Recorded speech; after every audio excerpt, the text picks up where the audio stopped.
Good afternoon, LinkedIn friends, Value First Nation. Welcome to another episode of Value First Delivery with Erin Wiggers. Talking about learning today, Erin. Is that one of our favorite topics? I think it It, is. it for sure is. I'm such a nerd. Like, learning is my favorite part. Yes, it is. And what we're going to talk about today is like how to build it into the process and why that's so important and some of the downfalls of waiting till the end. Mhm. Learning integration instead of separation.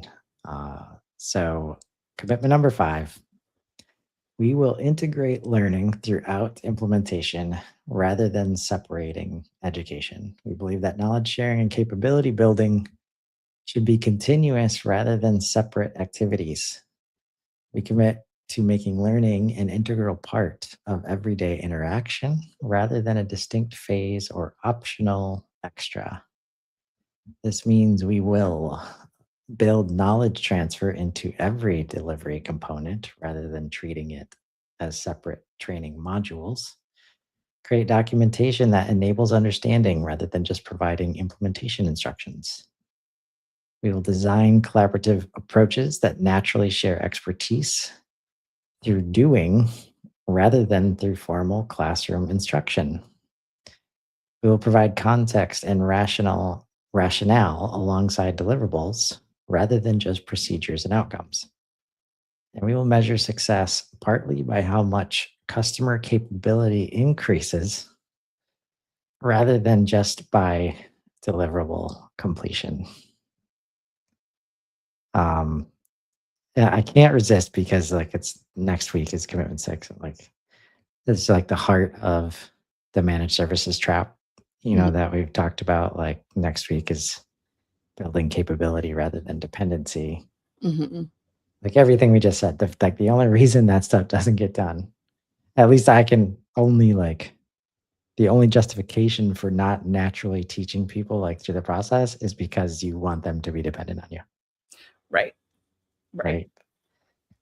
right? Um, But if you lay this foundation of like understanding, then the next step is just that much easier. Like the handoff process, even the maintenance of the system gets easier because the people using it understand not only how it works, but why it works that way, like why it was implemented that way. And and yeah, so you're not dependent on me to come back in and show you which button to push. Like you understand what was built and why you need to push the button. yeah. Um, uh, why why is this so hard? Why don't we see more of this? Why do we see contracts that have zero training anywhere? Like, and then we wonder why adoption doesn't happen. Right. I think it's because typically the only person who understands just how important this is the person at the end of the delivery line. So it's an afterthought to everyone upstream in the conversation. And then it gets to, an implementer or a developer. And suddenly, I mean, it's a priority for them because they want to be able to hand it off. But it hasn't been prioritized up until that point. So there's just this like disconnect between um, the expectations, because I think there's also an expectation too of like, oh well, HubSpot's whole thing is it's easy, right? Like it should be easy to use. We should have like a 1 hour training session and we'll all be good, right? And especially depending on like where a person is in their like learning path, whether that's HubSpot or the company's systems as a whole, or process, depending on where you start, you can't, and this is a weird metaphor, but you can't eat the whole elephant at one time. Like you can't come in and say, I'm going to do a deep dive session on this and I'm going to know it. Because as someone who did a lot of like cramming for like tests and stuff back in like my med school days, back in my college days, if you've done that before, you understand like you're going to cram for the test and then you're going to take the test and it's going to leave your brain forever. So you really have to kind of chip away at your understanding of the systems a little bit at a time and like build on a foundation of understanding rather than trying to just, kind of force it through, like muscle it into your brain all at once. And that's also kind of hard, especially when you're developing something, like a front end experience. Like it's hard to have the conversation that this is not what it's going to look like forever. Like this is what it looks like right now. Here's the piece that we've built. And so it's critical that they kind of also understand like where they are in the actual project that you're working on. Because the last thing you want to do, like the number one thing that derails these conversations, in my experience, has been that lack of an understanding of where we are in the project and what they should expect to see. Because for a lot of people, this is probably the first time they've done a project like unless you've been at multiple companies over the years and you've re-implemented CRMs and you've kind of been through this whole song and dance. I mean, there's a lot of people who are kind of going through this for the first time, and you have to manage those expectations actively because otherwise they don't have a touch point. Like they don't have a like thing that they can come back to say, oh, well, I remember it. It's going to be a process. We're going to see this part of the CRM setup, but not this other part, and be able to kind of roll with those punches rather than being like, well, we call it ops and this says deals and now I'm confused. Like, and it's a very human reaction to just be like, oh, I actually don't understand and now I don't want to. So you've got to be really sensitive to kind of all of those things, and meet people where they are and help them lay those foundations of understanding. Yeah, it's not easy for sure. Well,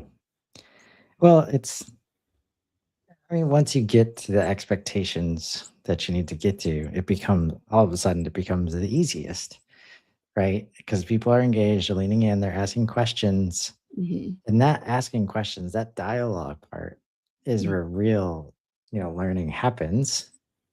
And like, this is how insidious this managed services trap is, right? Like the whole infrastructure is built to not train you, Mm-hmm. right? And unless it's like the person getting certified in the thing and then they're the go-to for the organization if you're lucky. But when we think about like SaaS and the digital tools realm, like one of the weakest spots for any company is a training program, especially on the marketing and sales side, right? And it's almost like as the industry has grown up over the last 25 years, like this thought that, okay, we're just going to bring in the software and it's going to do it. And we've got this team of people and they're going to do it for us. So we just need to know how to talk to customers and like, handle it. Right. It's just created this learned helplessness Mm-hmm. where even if they like, and it could be like right next to a quality program that has mandatory training like once a month. Right. So it's not like the idea of training is foreign to the org. Mm-hmm. But when you put these contracts in front of them and they're wondering what they're getting back, like it's like they have laser focused looking for like training and coaching lines, and like that's where they negotiate like every single time, Mhm, mhm. We'll right? teach ourselves. Right? Yeah. Like, oh, do you have any Like a private resources that we tuition could, will be good. right? And like anywhere we could go and learn for free. And this is where it, as you relate it to our ecosystem and this transition that's happening right now, like it's been happening for like 5 years, like the audience plus the subject matter. Like I think it worked in the HubSpot space because it was for marketing, Mhm, right? And marketing is inherently experimental and let's try things and let's move fast. And so you could get away with like, here's an academy, here's a knowledge base, here's the community where everybody's just sharing knowledge. But mhm, then as soon as we went to other departments that need to be or want to be more intentional and don't have like this kind of freewheeling, like let's just check it out, let's explore, let's do this. Like they've all got jobs to do, and they're mhm, like, there's a catch 22 of I learned very quickly like not to send people just like go check out this academy course mhm, because first of all they're unlikely to even go into the academy, mhm. but when it's mandated, which sometimes you're lucky enough, but it's a again it's a trap. If the training has to be mandated, Mhm. like they go in like, oh, this doesn't apply to me. Like what are deals? Like I don't work with deals. Like I don't understand any of this HubSpot language, right? This so then we have to like curate the kind of training. And at this point, especially now when it's so hard to keep up and you got to see it and like touch it and feel it and build with it, like to actually learn it, Mhm. like there is no more like out of context training. Like it's just, and this is where we're seeing, I think I've always struggled with like courses, like online courses at your own pace. Like Mhm. now, and we're seeing this every day with AI, like unless you're in it, unless you're building with it. And it's like my favorite kind of HubSpot workshop is just let's get in there. Mhm. Like, oh, you want me to make that property? How about you share your screen and you're going to make the property? Like, that's how easy this is, right? That Right. kind of stuff, I have to be willing to say out loud, which I usually do. Like, I don't want you paying me to do this stuff that you should know how to do, Right. right? And it's freeing to be able to do that, but like when the whole business model and the whole contract plan and like everybody's got to learn, which Mhm. is why we're here today, like why it's so important to integrate. Like let's not fall into the same traps that we've always fallen into before. Right. And I think my like preferred order of operations is, I finish a piece, I write documentation, and then I do like a Loom video walking through what I documented. Everyone gets to review async, and then they have a task that they would normally do every day. So something that they're actually going to use the system for, and like go try to do that. It doesn't matter if you actually get it done. Just try it, see what's intuitive, what's not intuitive, and then we'll have a training session where we talk about like, you know, what was hard to do, what was easy to do, what are your like tricks, like what were your aha moments where everyone can kind of pitch in because everyone has a different learning style and everyone is going to like some things just hit different with different people because they're in that swim lane all the time or. So I think making it like you're saying, like tangible, interactive, hands-on in a way that, we don't have to do an hour with every individual person. Like we can kind of all get that collective experience and have a conversation about it. I think is kind of where I have seen the most learning actually happen. Yeah. Yeah. And like you said before, like the forgetting, the forgetting curve is real. Um, but also the challenges of like one-on-one training versus group training and all the different dynamics. Cause like I remember being so excited. This is back in 23, where like HubSpot has been mandated by the CEO, the CRO, like it's and everybody, and it's in an organization that, you know, for lack of a better phrase, falls in line, pretty quickly. Um, and like nobody's fighting it. So it's like, okay, this is that moment. Mhm. Let me invest in some training, right? I got Mhm. approval for that. 6 weeks with George B. Thomas, like one of the best HubSpot trainers around. Mhm. And then there was always something each week, somebody from somewhere, because there's 24 people, right? And somebody would say, like, I don't know what's going on here. Like, am I in this training right now? Why does this apply to me? Like, Mhm. just all these context questions come up because it's out of the context Mhm. of the implementation or the daily job or, you know, and it's just like, again, it's not a buy in issue. Like, most of the people there really wanted to learn, like Mhm. HubSpot. Like, it had nothing to do with the usual things. It's just a format. And, Mhm. like, when we think about it from marketing and sales perspective, and we tell people, like, right place, right time, or right message, right place, right time, right person, Mhm. right? Like, same thing applies, like, internally, For sure. right? That's where if you're having trouble, like, if you're and I've seen this work a couple times, right? If you're trying to go from 0 regular training, like, it's almost like if you don't find a way to build the habit of training, like, Mhm. in the organization, everybody else around you and people like us that try to help, we've gotta, like, sneak it in, Mhm. right, to places where it can make sense, which Mhm. is, like, the doing part.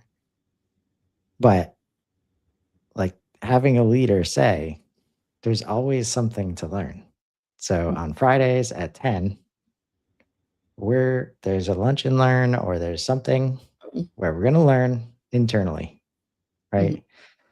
And then you give people the space to, like, show up and learn instead of be Right. like, "What should I be doing right now?" Like, there's Right. customer messages to get to, right? Which I guess, as I'm saying it out loud, is another reason to take advantage of, like, implementation time and workshops to, like, add in training. Like, can people focus in on the learning moment?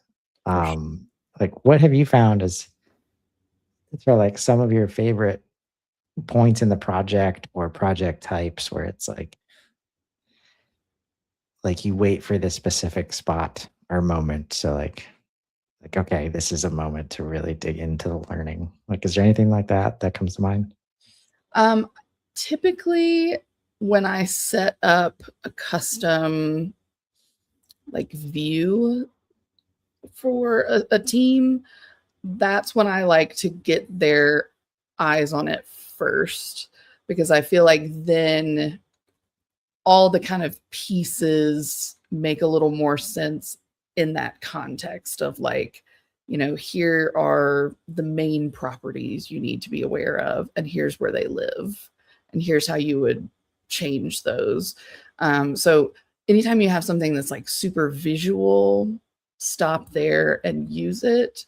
Because a lot of times with like integrations and stuff, it's like, I don't know, turn it on. Like, I don't know what else you want me to show you, but like there are like troubleshooting things that you need to know and be able to review like the logs and stuff like that. So anytime you have something that is very visual, because I think most people are visual learners, um, anytime you can stop there and have them see it and hear it and maybe read it all in one session, it's gonna tend to stick more than just reading it or just seeing it. So layering on those like learning styles so that you kind of hit everyone in the room, and like come at it from multiple angles. I think that's also really helpful. Um, And I think anytime you get to something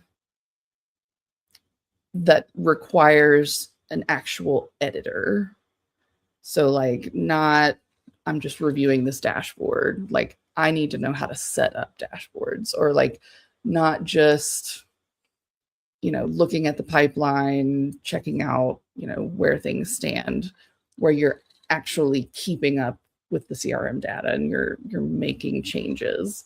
Because anytime somebody's making changes, something that everyone uses, like we all really need to be on the same page about that.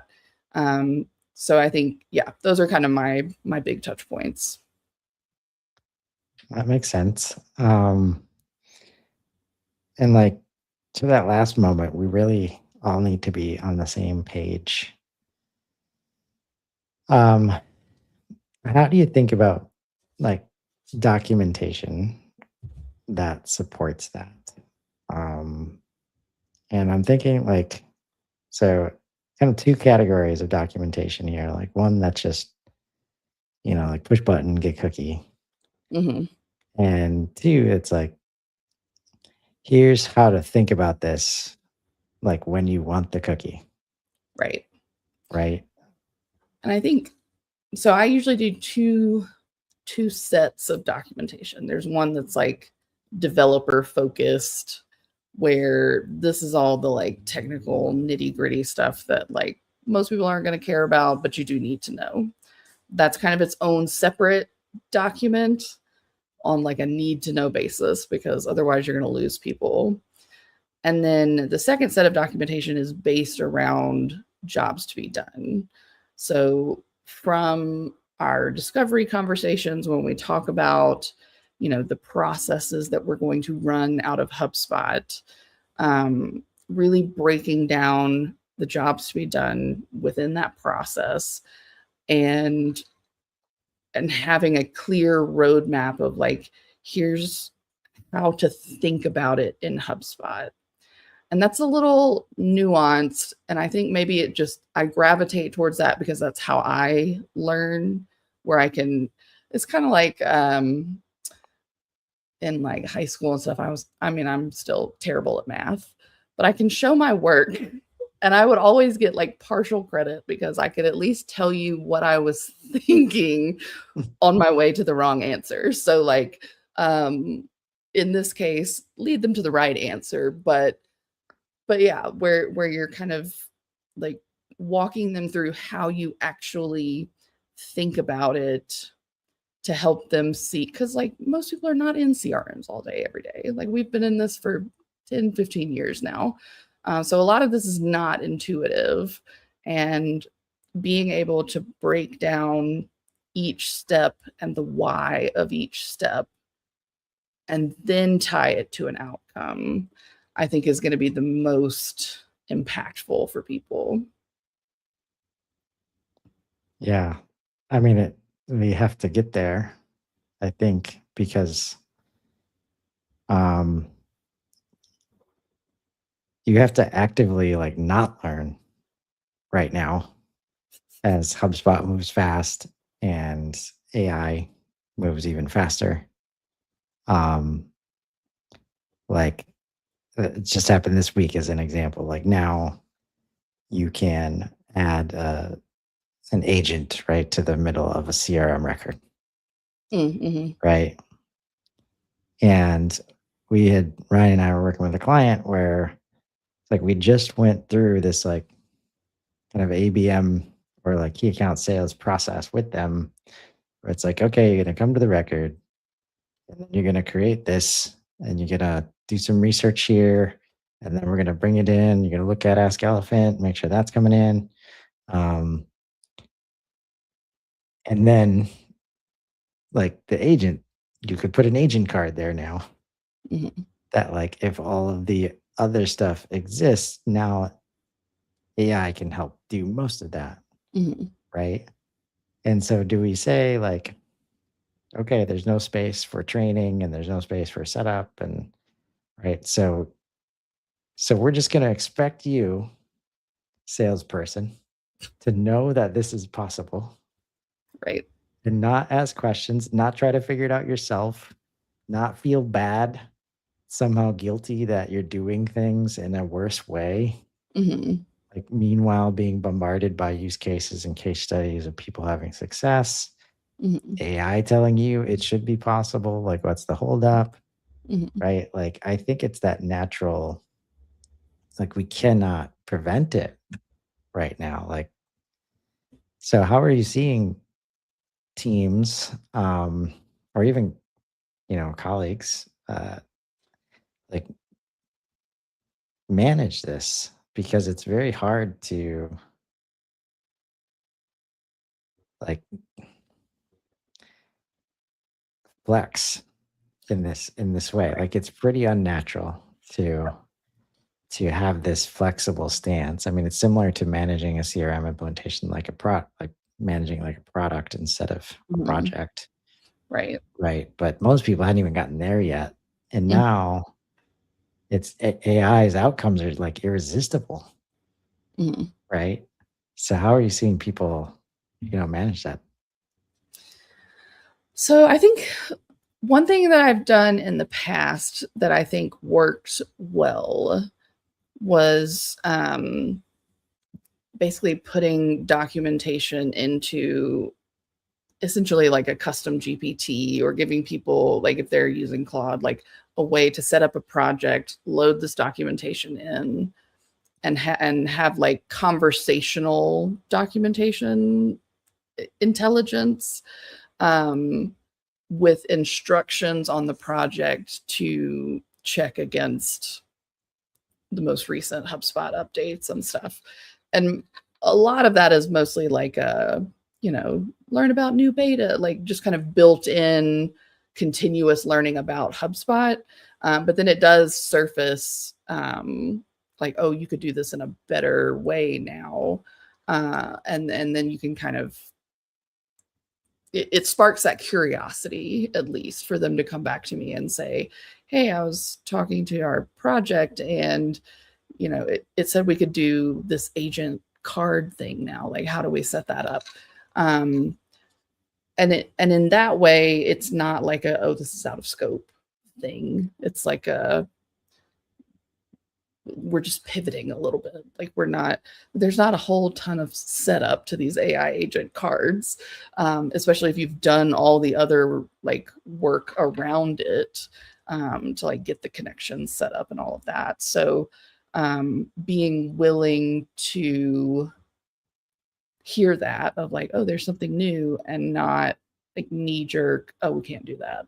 And instead say, okay, how do we incorporate this into the bigger picture, and then of course having where it can like automatically update its documentation, all of that is like definitely a nice to have. But yeah, I think going forward, that's what I'm trying to implement with clients, um, because a lot of the times they do want to they have questions, and they feel weird asking me for some reason, or like they feel like, I feel like people always think they're bothering me, or like bothering someone to ask the question, and like, don't, you're never bothering me. But like, if you feel like you want to just talk to someone about like how this works, um, that's a really pretty easy way to do it. Yeah. And like, again, we come back to this relationship expectation that has been created by like this dependency and this model of, hmm, is this the question that I want to spend my hour on with Erin?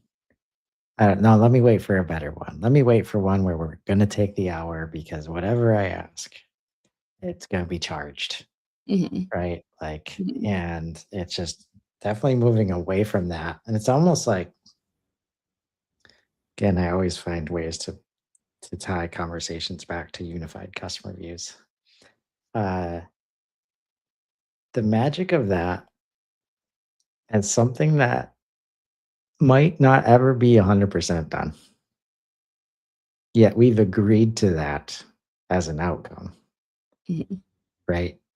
It creates infinite space, like, to learn through the process and whatever comes up. Like, okay, yeah, we thought we were 80%, but now this other thing has happened. And it's this new data set, this new LinkedIn tool, this new thing, or this new, like OpenClaw popped up, and now the whole world is using it. Mhm. And we got to get our project done before we can even think about, Right. Right. even though we know where that audience is, like it's just things are changing so fast. The magic of being able to pick an outcome, and this is why it clashes with traditional scoping and traditional managed services. Like clients are willing, if everybody's agreed on this end point, like again, expectation management, right? If they understand it's in their best interest to have this agile footing and be ready to change because that's what the world around them is happening, like they just want to feel safe Mhm. in doing that and making progress every day, Mhm.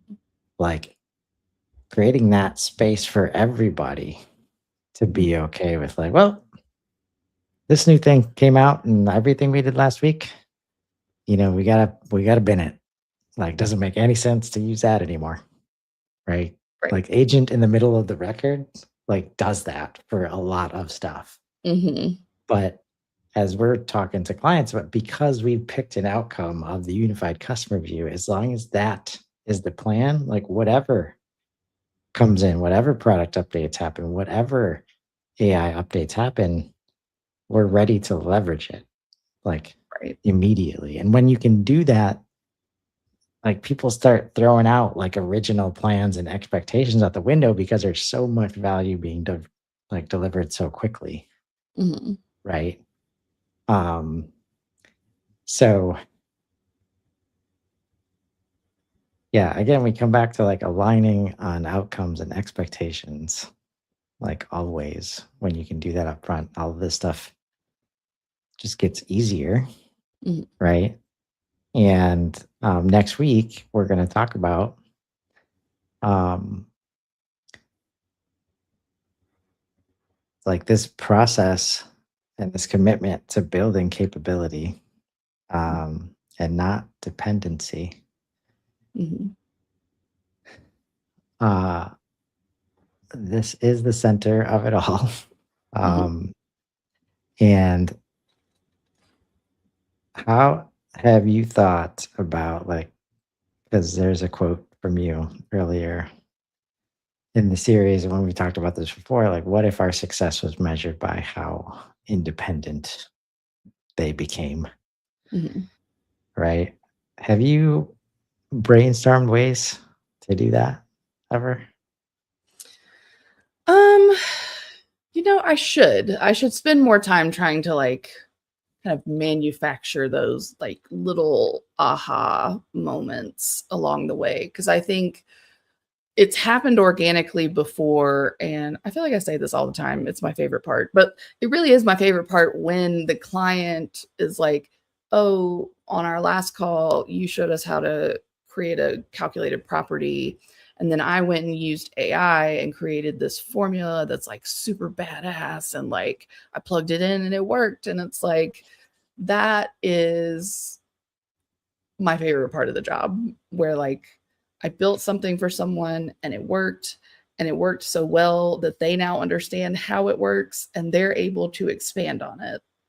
So it's not just I can use the system you built, I can maintain it, I can expand on it. I know which parts we can cut out and replace with new features. Like it opens up um so much value to everyone that I do feel like I should spend more time trying to manufacture those little moments and maybe it's like kind of going back to how I typically deliver documentation and the jobs to be done, like giving some jobs to be done or like some exercises like homework that I know is gonna push it just a little bit, like, it's not super obvious how you would get that done, just to see how they think through the problem, and help them kind of navigate that thought process together where, even if it didn't work, like, "Oh, well, I thought maybe I could do it this way and I couldn't." It's like, yeah, here's that limitation, but here's this other thing, and you can definitely do it that way, and that's going to stick. And then they're going to, like, it's like if you give a mouse a cookie, like if you give a client a like piece of information and they actually learn it, they're going to want to go learn something else. You kind of open up this door to that continuous cycle of learning and implementing and then learning some more when people are allowed to kind of play, like and figure things out on their own. So it's not just this kind of curated, let me lecture you about this thing, because nobody likes that. But it's like, here's some takeaways, here's some tactical things you can do, give it a shot, and then let's kind of come back and talk about it. And those have always been my favorite clients, where they came up with something that I genuinely surprised me. Like I've had clients that when we first started the engagement were very much like, oh, I don't really know anything about HubSpot, or like I'm just the admin. I don't do XYZ. And like halfway through, they're executing some like pretty complex things, whether it's, in the CMS or in the CRM, in the back end, creating workflows that like I never would have thought of. And like that's what people really need out of these kinds of engagements, is to kind of seed their own employees with that thirst for how do we do this better, within their organization, within the system that they're using. Yeah. Yeah. And it's so prevalent right now. And I'm glad we're going to be talking about it next week, because the only way to leverage AI, in my opinion, is to build that capability like internally, right? And that's where we've already moved on from like prompt templating and prompt engineering and all that stuff. Because like if you can't have a conversation with AI after that first prompt, like good luck. Right. And so I look forward to next week with you. Absolutely. And I thank you for the time this week. Yeah. Enjoyed it as always. Indeed. So everybody have a great rest of your Wednesday, and we'll see you next time. Thanks, Erin. Yeah, thank you.